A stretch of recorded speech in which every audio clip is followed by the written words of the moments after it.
Everyone, আমি alpha. তো আবারও একটা মিনি ব্লগ নিয়ে চলে এসেছি আপনাদের সঙ্গে শেয়ার করতে। অনেক দিন পর আকাশটা আজকে ক্লিয়ার ছিল আর রোদও উঠেছিল বেলার দিকে। তো আমি সকাল সকাল উঠে আমার কিছু স্টুডেন্ট পড়তে চলে এসেছিলো এবং তাদেরকে পড়িয়ে নিই। তাদেরকে পড়িয়ে নেওয়ার পর খাওয়া দাওয়া করি এবং আজকে যেহেতু ছুটি ছিল তাই বিছানাগুলো তাড়াতাড়ি গুছিয়ে নিই এবং বেডশিটটাও আমি চেঞ্জ করে নিই। দেন আমি বালিশগুলোকে রৌদ্র দিয়ে আসি কিছুক্ষণের জন্য এবং আমার ব্যাগটাও অনেকটা নোংরা হয়েছিল তাই সেটাও ধুইতে দিই।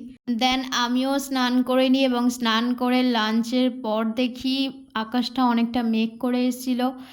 আর আমার বৃষ্টির থেকেও বৃষ্টি আসার আগের মুহূর্তটা আমার দারুণ লাগে, যার জন্য আমি রাস্তার দিকে চলে গিয়েছিলাম এবং রাস্তার দিকের দৃশ্যটা আপনারা দেখতেই পাচ্ছেন কতটা সুন্দর হয়ে আছে রাস্তাটা।